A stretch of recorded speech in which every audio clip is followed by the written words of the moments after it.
Jim Distortion here, doing a daily short. Have you ever been in a situation where somebody's done something bad to you, and they don't admit it, and they won't do that, and then all of a sudden you start hearing that you've done this and you're a bad person and they are the wronged party? I have, several times in my life. I wanted to talk really today about truth.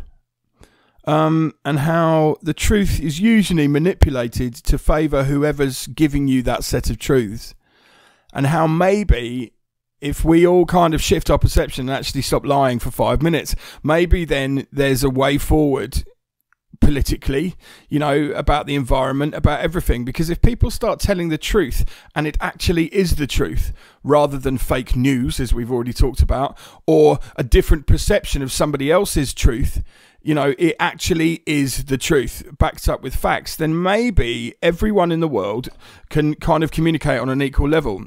I think the problem today with truth is somebody tells you something about someone and you've not met that person. Then say 3 months later you meet them and you know you think, oh, they don't seem like the person that my mate told me about. But because you don't know them, you've already judged them because of the truth, in inverted commas, that somebody's already told you. So, you know, this poor person is probably very nice, but they might have had a row that day or a week before, and people might have shifted their thought patterns in as much as they're going to tell you how they feel at that time about that person. And that perception of that person at that time is valid to them. So therefore, they don't see it as lies. They don't see it as wrong. But then you meet that person's completely different, and they're nice and they're smiling and they're happy and you want to be friends with them. But in the back of your mind, you've already judged them. I don't know. I was in a situation recently, well, not recently, maybe a couple of years ago, where somebody had done something pretty bad, where they had actually stolen from me and somebody else, and then decided that the best way to deal with that issue was to put themselves on a pedestal and make out that I was the person that caused all of the problems. Now, it's quite easy to believe that of me. I'm 6'2", I'm a big fella, I've got a beard, and I've got a temper as well. If you piss me off, I'm going to shout at you. Yeah, that's the way it is. The only thing is now is I'm getting a bit older, I'm mellowing out a bit, and I can see the reality of situations. But because that person felt so guilty, what they did was they made a situation up in their head, and they told themselves that lie so many times that then that lie became the truth.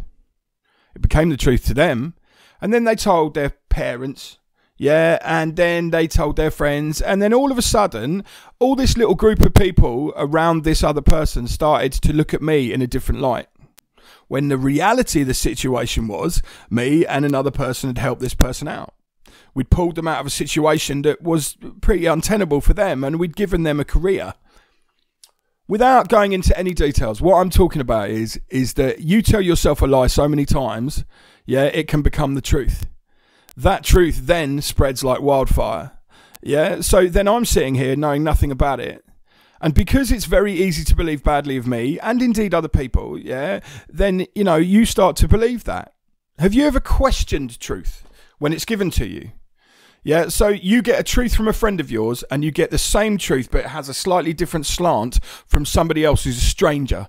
Maybe a stranger who you don't, you know, from a cultural mix you don't understand, or a cultural place that you don't want to have anything to do with.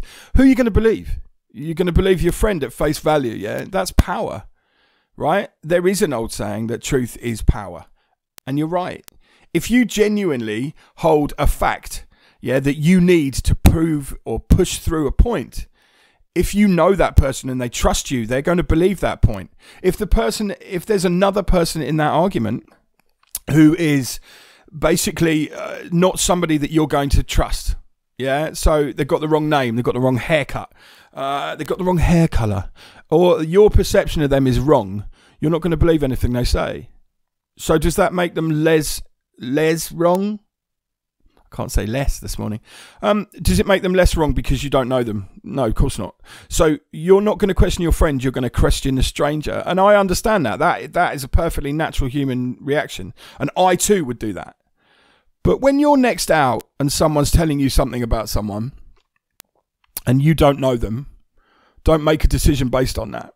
Listen to what they're saying by all means, and, you know, support your friends. But don't lean on a truth that may be biased in one direction or the other.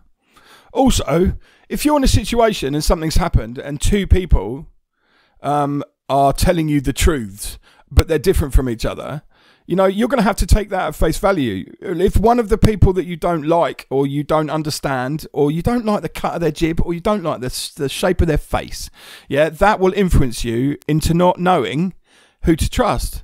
So don't trust either of them. Take it both at face value, and, you know, and look at every piece of evidence around you before you make a decision.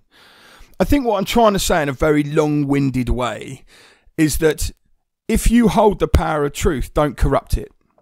If you're able to give someone a perfect truth, i.e. it is the truth without emotion getting in the way, then that would be more beneficial. Even if that truth somehow tarnishes you, if it tarnishes you, then you probably deserve it and you shouldn't have been doing what you were doing in the first place.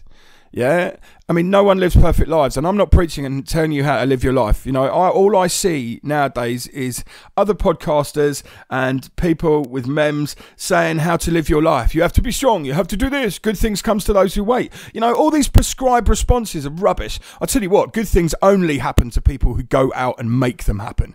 If you aren't in a position to say that you've tried your best today, yeah, to get where you're going, yeah, then you will look for an excuse to blame everyone else. That, again, is a different perception of the truth. That's your truth, but it's not real. The only reason I'm doing this podcast is because I want to do them. Yeah, that's the absolute pure truth of the matter. I don't want anyone else, yeah, to be telling me what I should and shouldn't do, so I go my own way.